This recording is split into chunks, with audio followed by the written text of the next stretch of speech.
All right, talking about compression ratios. Just don't forget what a compression ratio is, the difference between the volume of the cylinder at bottom dead center versus top, two different things. So the manufacturer is going to tell you what the compression ratio is. So typical compression ratio for aircraft is about 7 to 1. Lycoming.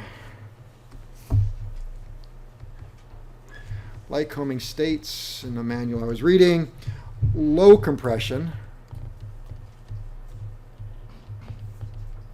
Their low compression engines are 6.5 to 1 up to 7.9 to 1. They'll call that a lower compression. And they said high compression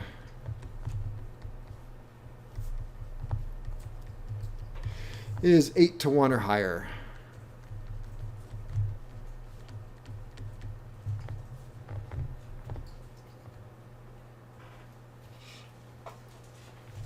And their compression ratios for Lycoming go from a low of 6.5 to 1 up to 10 to 1. And I don't remember my source.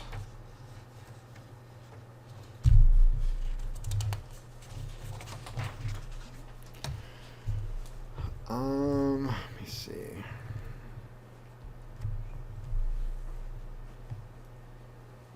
I don't think I need to write this one. What I want to tell you is there is a difference between compression ratio and, I wrote boost pressure, I say manifold pressure. There's a difference, I'll say that. There is a difference between, don't get this confused, compression ratio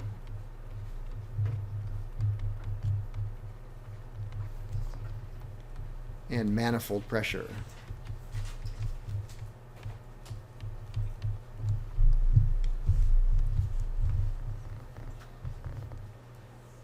One is a ratio. Let me ask you this. So how would I change the compression ratio on my airplane? Tight, smaller head, cylinder heads and a longer stroke. A bigger board. Start by taking the engine apart. Yeah. So first, take the engine apart. 2, put in taller pistons. That'd be the simplest way. Taller pistons. So that, and if you think about, well, why taller pistons? Well, when it's all the way at the bottom, adding a ½ an inch down here doesn't really change the overall volume very much. But when you get down to there's only that much room and you added a ½ an inch, that's an awful lot. So that's how you change the compression ratio. So compression ratio is a ratio between two things. And to change it, you start by taking the engine apart. And manifold pressure, how do I change manifold pressure in my engine when I'm flying?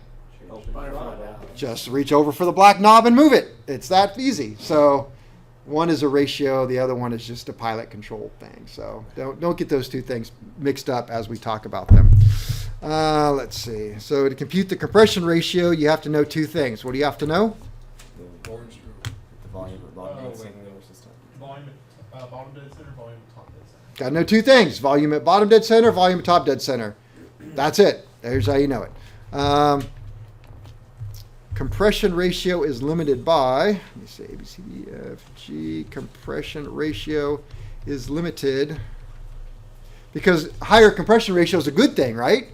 Yes. More power, uses up the fuel better, is limited by a couple of things. One, what is it limited by? Octane. Octane. So detonation characteristics. Of the fuel. What else? Crickets. Design limitations of the engine. Cylinder temperature. What temperature? You said CHT, cylinder head temp. Well, we didn't. I think they would go the down. higher compression would make a higher cylinder. I guess that kind of goes with that thing. Yeah, I think that actually goes down a little bit. Because it burns more efficiently? Yeah. I could be wrong on that one. I have to think that one through. But I'll say design limitations of the engine. Number one, when you're pumping more air, it's more stress on the heads. You can blow a head apart. So, and we'll say temperatures, possibly, yes. Cooling, I guess.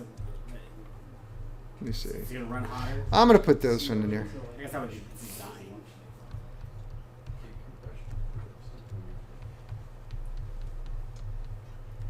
Degree of supercharging. Turbocharged aircraft tend to have lower compression ratio engines because they're forcing more air into it. So they run a lower compression ratio.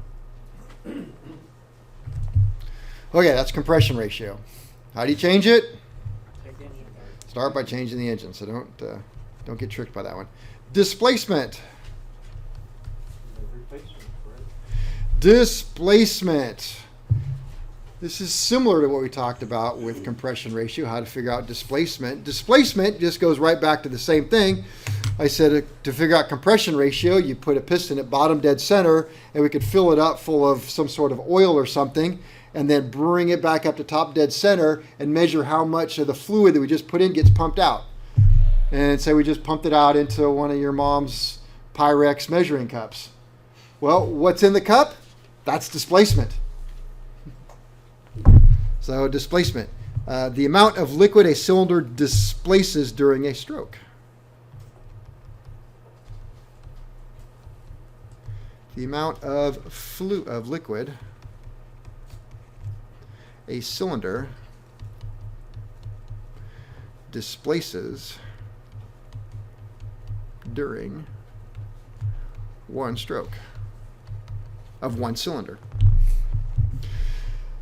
The FAA is very, I don't want to say, this is probably the most asked question on the test, it seems like. My gosh, there's so many displacement questions. It's like, you don't have to know how to work on the engine, but you better know how to figure out the displacement that is already written on the engine. So how do we figure out displacement? It is found by multiplying area of cylinder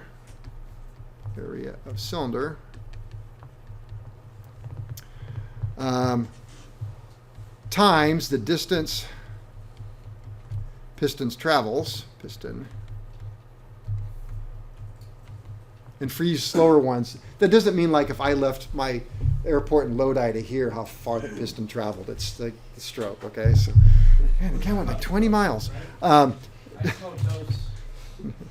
What? Piston travel, where was I? Times number of cylinders.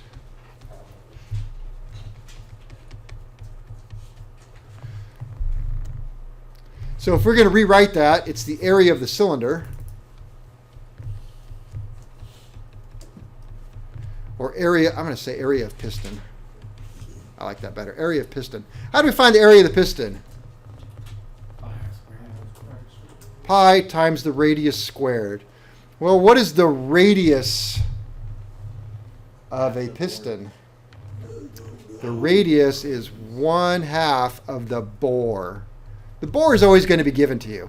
It's up to you to remember to divide by 2. And then square it. And then multiply it times pi. So area is pi times the radius times stroke.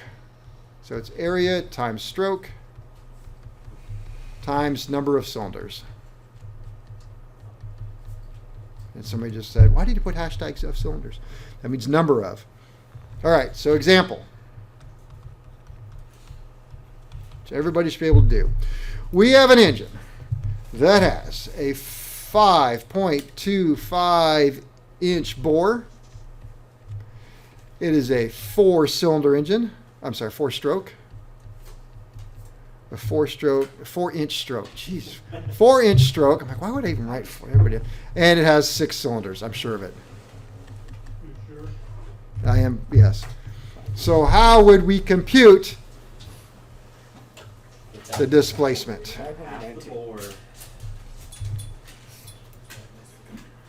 So the radius equals 5.25 divided by 2.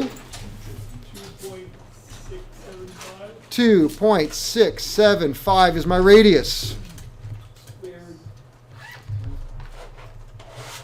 Okay, so we want to do pi times 2.675 squared. Which operation comes first?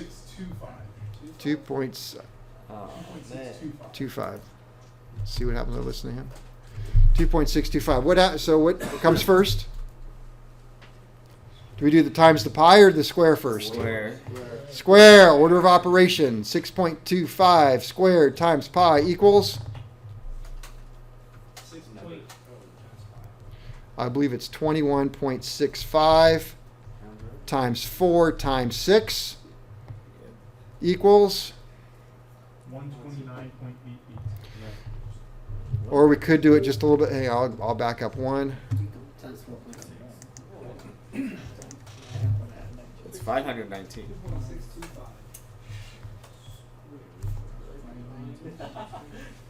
My program is acting up. Pi times that equals 21.65? Yep. All right, 21.65 times the stroke equals 86.6. 86.6 inches cubed. That is how much displacement for what? One cylinder. One cylinder. And we have how many? 6. So multiply 86.6 times 6 for total displacement in this engine of, 519.54. I'll say 0.6. So using the standard convention for engines, what if this is an opposed engine, what would it be called? 520. An IO 520. Because they don't make an 0520. Huh? 190. They don't make an 0520. They only make an IO 520. In real life, would they ever ask, like, at shop, like, hey, can you go find the displacement of this engine? Like, if it's not written down, they're like, hey, go put, like, Yeah, liquid in and the I would cylinder. walk right up to it, and I would go, data plate says 520. Sounds like something you should tell the new guy to do. Go put water in the cylinder and Yeah. find the displacement.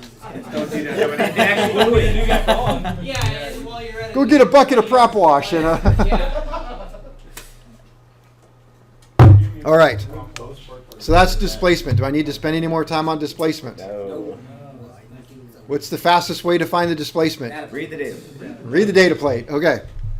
Let's talk about horsepower, because I think this one actually matters. No, you won't compute horsepower in the shop, but knowing the formula allows, at least once I learned the formula, allowed me to visualize what's happening with an engine and what it's doing and how I get more horsepower out of the engine. So horsepower. Horsepower, or as the guy I used to work with called it, horse pressure. So horsepower. Let me see. Well, first thing I'm going to talk about is work. What is the definition of work? 95.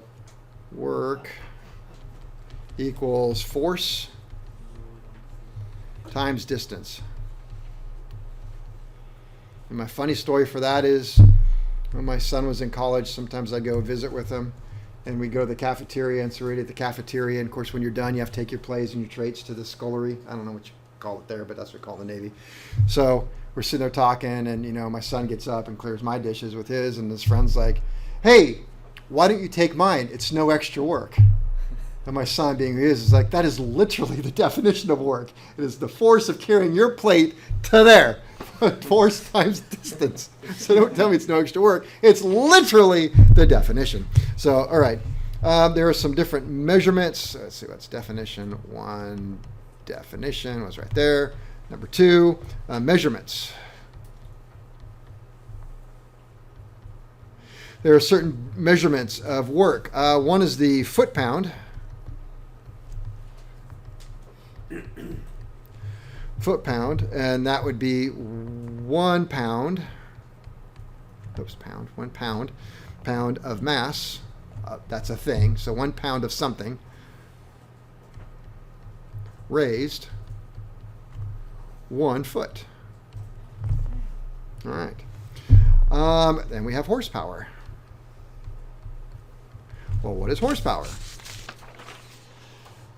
The actual definition of a horsepower, and I may get the story off just a little bit, but the essence of the story is actually true. And it had something to do with watt. Did I tell you guys this one? Yeah, it was how much a horse. How Oh, much? you were trying to sell Yeah, stuff if to a a horse mining can carry company. 5 Yes, or so it's 30 a pounds of weight up a mine. Yep. There's a specific type of horse. English workhorse. Yeah. So how much an English workhorse, Largest one you can find. probably the laziest one, could work at a rate of 550 foot-pounds per second. Well, if he could do 550 foot-pounds in a second, that would be 550 pounds 1 foot, or half of that weight, 2 feet. You get the idea. How much could this horse do in 1 minute? I believe it would be 550 times 60. That should equal something like 33,000. 33,000. So that is 33,000 foot-pounds per minute. Now we're going to see this number 33,000 a bunch, and you go, where'd that come from? It's a constant. This is where it comes from. Goes back to the pooping machine, the horse. So, yeah, one horsepower is. Well, I'm just leaving it at that. Okay, types of horsepower.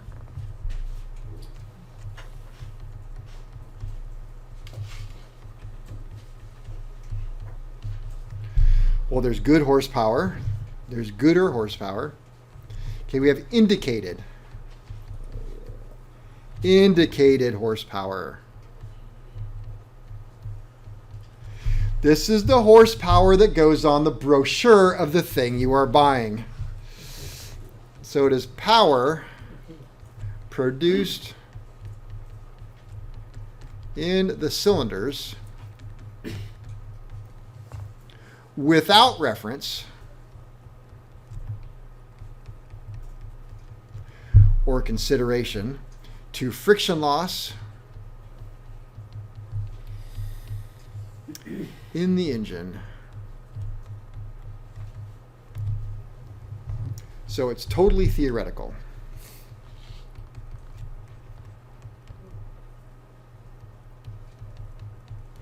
There's a lot of friction. You have your rings sliding back and forth along the barrel. You've got gears meshing together, crank running around, camshafts swiping on lifters. You got the pressure it takes to overcome the springs and push valves down. All of that work doesn't take any consideration into it. It does utilizes the mean. What is mean? Average. Mean. Average effective. Average effective cylinder pressure.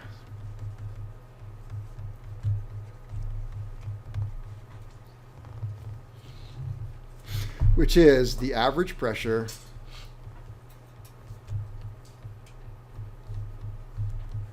in the cylinder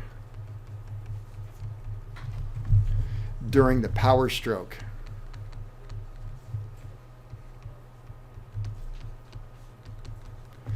Wouldn't be fair to average in the intake and the exhaust and all that stuff. It wouldn't give you what you want. So we have to have the mean effective cylinder pressure. That's like IEMP. That sounds right. Effective mean pressure.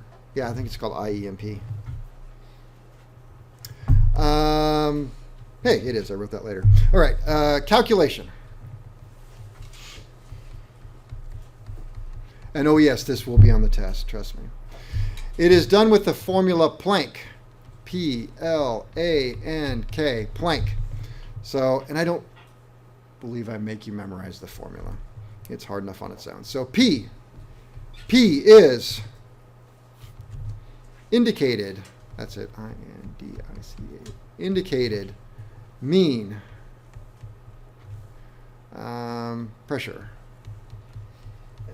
We'll just call it that. In PSI. L is the length of stroke. In feet. That's what is going to get you right there. Length of stroke in feet, because it's never given to you in feet. PLANK. A is the area of the piston.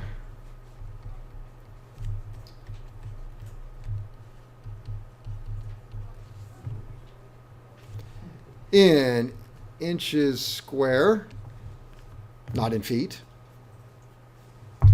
N is the number of power strokes per minute.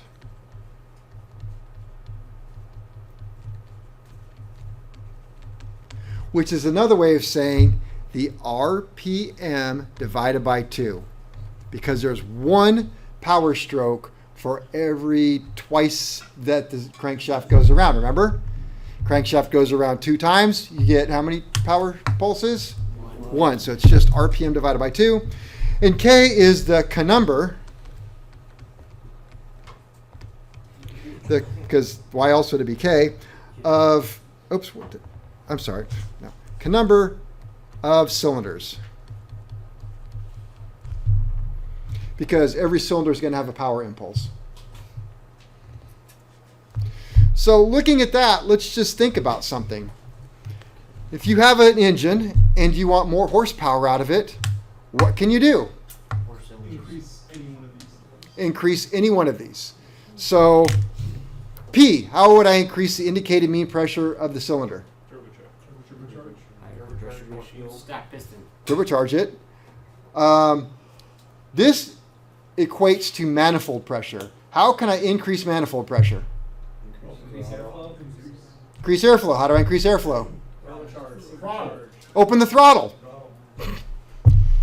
Now, it's a little different because you might be thinking cars, if you open your throttle, what happens? Accelerates. It accelerates, it goes faster. In my airplane, I have a governor that governs the engine at exact RPM that I want. It's the prop control knob because I have a constant speed prop. That's the name, constant speed, RPM. So if I set my propeller for exactly 2,000 RPM and I want more horsepower to climb, I can reach over and push in the manifold pressure. What happens to my RPM? Stays the same. What happens to manifold pressure?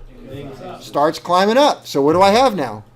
More horsepower. In fact, I have a little horsepower indicator on my instrument, and it starts climbing up because It increases your blade pitch when you. it would, yeah. Yeah, to keep it at the same RPM because there's more horsepower to increase the pitch to do that. Okay, so we can increase it that way. Or, like you said, turbocharging, supercharging. What happens to horsepower to your car when you go up to Lake Tahoe? It decreases. Why did it decrease? Thinner air. Higher altitude, thinner air. Higher, so your pressure went down. You couldn't up it. What happens when you go to Death Valley? It goes up. Okay, length of stroke. How can we change that? Get a new engine. Get a new engine. Stroke. You have to get a different crankshaft. Okay, it's nothing you can do about that. But an engineer can think about that. We can make the stroke longer, right? That would be a different throw on the crankshaft. Area of the piston. That means Oversized. boring it oversized. Like I told you with the 470 Continentals, a big mod is to bore it just a little bit more and put 520 cylinders on it. Bigger bore. So, again, engineering. Number of power strokes per minute. Increase the RPM. Increase. Okay, so my airplane, where I can control pressure and RPM independently, if I want more horsepower, I can push the prop knob in and go from 2,000 RPM to 2,400 RPM and leave the manifold exactly where it was. What happens to my horsepower? Goes up. And number of cylinders. New engine. Yeah, just No, add them on if some I get more. one of those big circle saws, I'm sure I can do something. You can put a cylinder up front. All right, let's do an example. Because I promise you this is on the tests in probably several different ways. So example, we have a 6-cylinder engine with a 5.25 inch bore, sounds like the last engine, a 4-inch stroke, definitely sounds like the last engine, that are capable of running 2,700 RPM. Now that is all stuff you can get right out of the manual of the engine. It's just well, you can count the cylinders yourself. It doesn't tell you, but the bore and the stroke is usually somewhere. You can look at the tachometer and see what the red line is, but you're not going to know the IMEP. And this one is IMEP equals 160 psi. How much horsepower is this engine capable of putting out?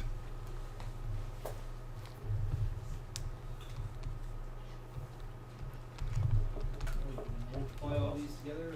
So let's kind of work it together. Let's do the plank. So what is my P? 160 psi. 160. What is my L? It's 0.3.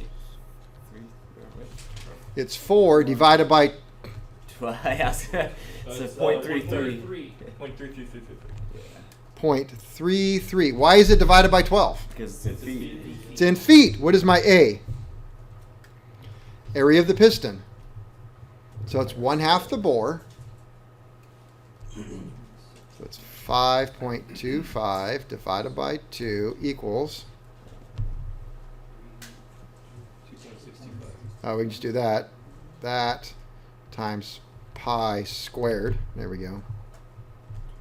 So that ends up being pi times 6.89, which equals 21.65, which is the answer that we got from the last example, right? So everybody should know how to get that. I haven't lost anybody, have I? No, you did the area of the piston. Yep. Okay, N. N is So, yeah. RPM divided by 2, so it's 2,700 divided by 2, which equals 1350, and the number of cylinders is 6. So we're going to multiply all of that together. Whoa. So 160 times 0.33 I think I did some. times 21.65 times 1350 times 6. All right, I got a little ahead of myself because I forgot to tell you everything. It is, first I went over Planck. The actual formula is Planck, come on, divided by 33,000. Oh my god, thank God. Yeah, I got like a million. Yeah, 9 million Yeah. horsepower or something.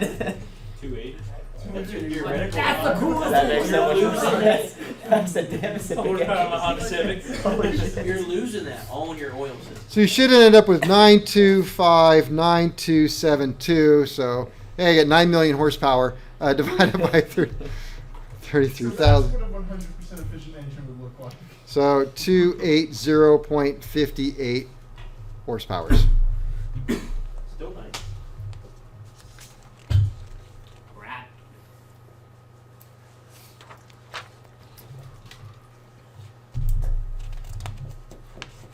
I pulled the one. I actually did my engine, but I had to do it backwards because I didn't know the IMEP, so I knew the horsepower.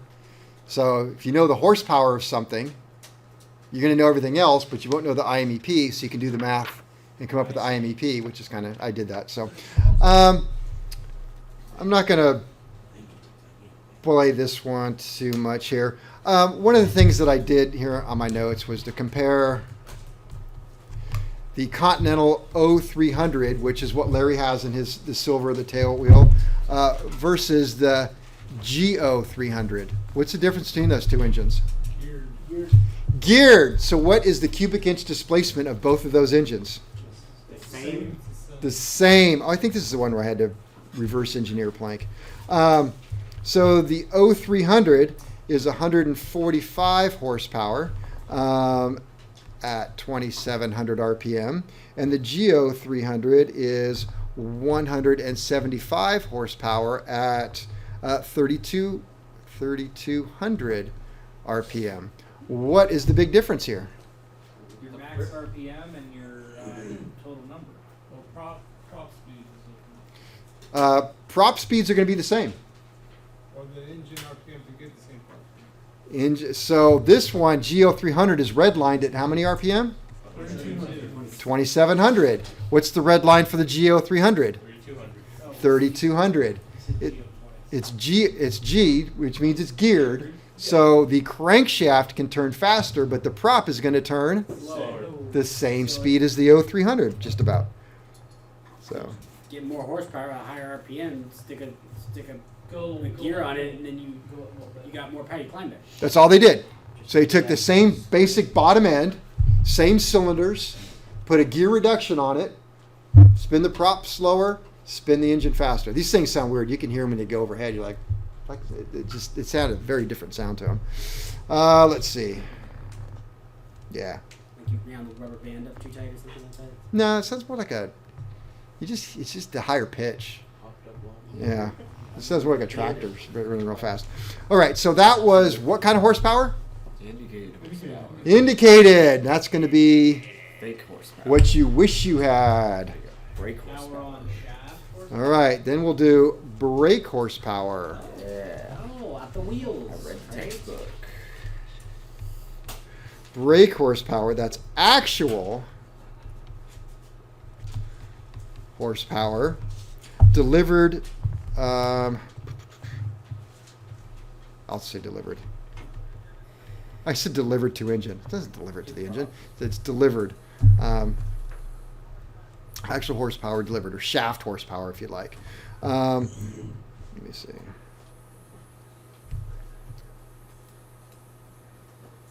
Yeah, measured as a torque or twisting force. I'll say it uses a prony brake. I don't know if I have that in here or what. A prony brake. How's it? Prony brake. I think that's how you spell it. Prony brake. And what you can do is you actually can measure it. You put this big drum on the shaft, the output shaft, and it has this belt that goes around it, and I tighten the belt up, and then it takes the tension of that belt. I can't quite in my head figure out how you do it, because once you start to slow it down, then you have a drop in RPM, which means that you're going to lose horsepower right away. So it's got to be a very rapid drop off suddenly. But I think the actual prony brake, it uses something that wraps around the drum that's turning. This drum is turning, and then it has an instrument that comes out, and that goes against a scale, and it measures how much pressure is going on the scale. It's kind of a weird thing. But anyway, that's what you could do it. So let me see, it's measured. Let me see. I'll do that, measured. Measured. Actual Oh, I did write that down here. So actual horsepower delivered where? shaft. To the shaft. Yeah. Basically to the end of the crankshaft. The end of the crankshaft. Okay. So to where the prop can be. Yeah. So you can measure it with either the torque or twisting force.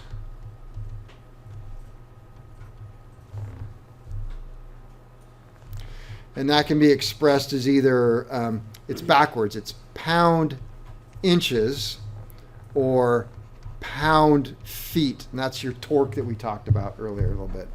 So you can measure it as torque. You can use a dynamometer.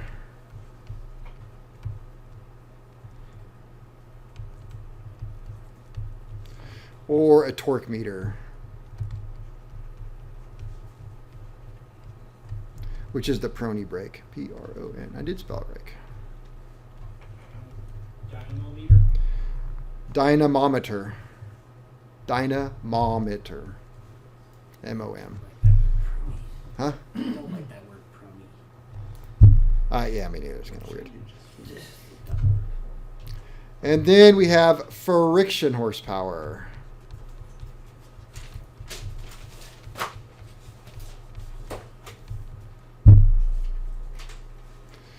Which is we don't want that. So it's the indicated horsepower minus the brake horsepower equals the friction horsepower. That's the horsepower loss then? Yes. Or we could say brake horsepower plus friction equals the indicated. However you want to do it. And that's about 10 to 15% of the horsepower. according to my notes.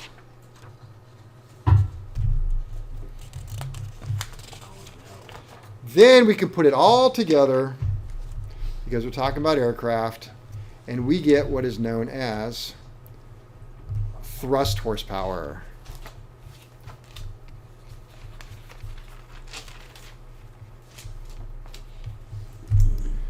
So that is your engine and propeller combination.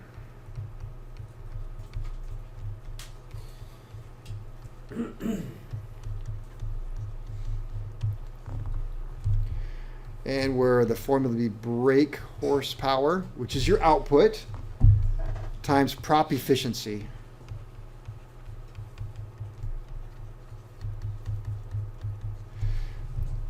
So I guess one way of looking at it, if we had a 100 horsepower engine on a prop that was only 70% efficient, we would get 70 thrust horsepower.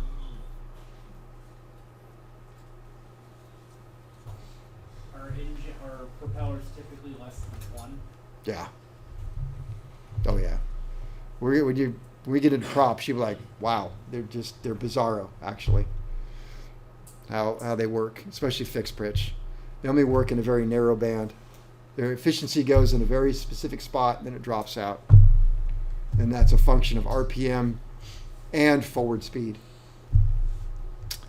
All right, so Did you also translate that into pound feet or pound force? I'm not sure what measurement they use. Thrust horsepower, probably. All right, takeaway. So one, if any of the following are increased, horsepower is increased. Horsepower increased. And what would that be? You give me a list. Horsepower? If any of the following of an engine are increased. Yeah. Cylinders. Number of cylinders. Displacement. Indicated mean pressure.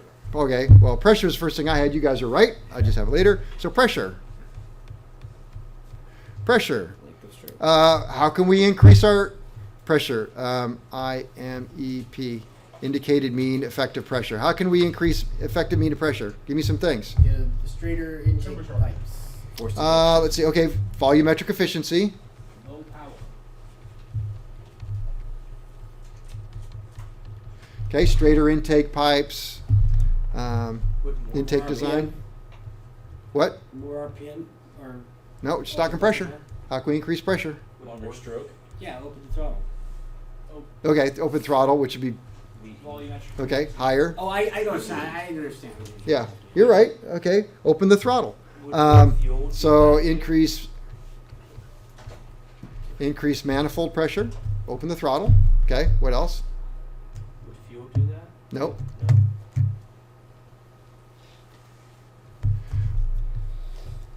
How about Compression ratio. Higher. Yep. Compression ratio, yeah. Compression ratio. higher compression ratio? That's going to increase the indicated mean effective pressure, right? And how about one more?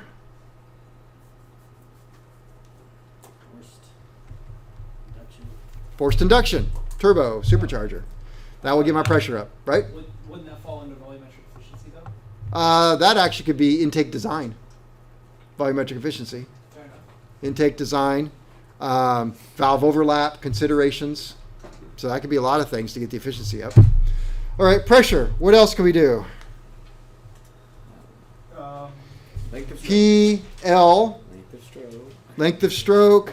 So that's increasing. So if you had a longer stroke, that's more displacement. Bigger bore, more displacement. So that would just be increase displacement, which would be longer stroke or bigger bore. Right? Yep. That's about all you can do there. Or more cylinders. Which is its own thing. All right. What next? Or RPM. RPM. Okay, increase RPM. Okay, what do we have to do to get increased RPM? Open up the Gearing. Well, problem with RPM is it's limited by what? Engine design by stroke. engine design. By prop tip speed. Oh yeah. Because the tips cannot go Supersonic. transonic. What So is supersonic, transonic? transonic's getting there. Oh. You're getting too close. Oh, you can't even get Like, close. You're not supposed to get close. Like Mach All right. So in order to do that, we have to do what? In gearing. Gear. Okay. Use a reduction gear. That's about the only way you're going to increase RPM from what it's allowed to be. And what else can we do? P, L, A, N, K. we already Number of mentioned cylinders. Add cylinders. We didn't, yeah, I guess, But- did we really go over, area of, I guess we talked about bigger bore. Bigger bore, that's the area. Displacement. Yep. Yeah, and then And so is cylinders, really. Well, what if you didn't change the displacement and used smaller pistons and added more of Oh them? yeah, you have more For power cycle. What do they call it? Power cycle. Yeah. per- For example, if all things were equal, Lycoming produces an O360 in a 4-cylinder version, and Continental has an O360 in a 6-cylinder version. they want the 6-cylinder. So if all things were equal, and they're not, they both had the same, what do I want to say, compression ratio, same max RPM, which one has more power? 6-cylinder. 6-cylinder, which one has the bigger bore? 4-cylinder. 4-cylinder. So, but has a bigger bore per cylinder, but which one has a bigger displacement? 6-cylinder. It's an O360 versus an O360. Which one has a bigger displacement? They're the same. So since they have the same displacement, throw that out the window. P, if I said the pressure is the same, throw that out the window. Length of stroke is the same, throw that out the window. That would leave only one difference. One has 4 cylinders, 4 power impulses, and the other one has 6, so which one would have more horsepower? If they were both the same. The 6, because it has, so that's just adding cylinders. So. All right. Wow. Kilogram of feathers or a kilogram of steel? Okay, we can have the test tomorrow. Can or can't? Can, we can. Even though there's only 5 minutes left. Do it. Give us the answers. There is some stuff in here about operation, about magneto checks, which we did go over in the last class. What I need is like 10 more minutes. I think we could stay. I'm down. I don't care. All of those rules. What'd you say? You got 5. You can work. That's something we did with Phil is, hold on guys, let me finish some stuff. Because half the class we would be talking about Maybe something one more story. else. Yeah, all right, I So can't Phil, help tell me myself. about your stories. Kevin's like a Let's get out of here. Probably just left.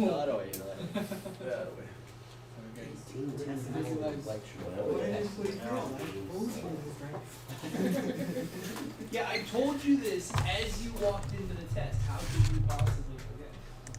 Oh yeah.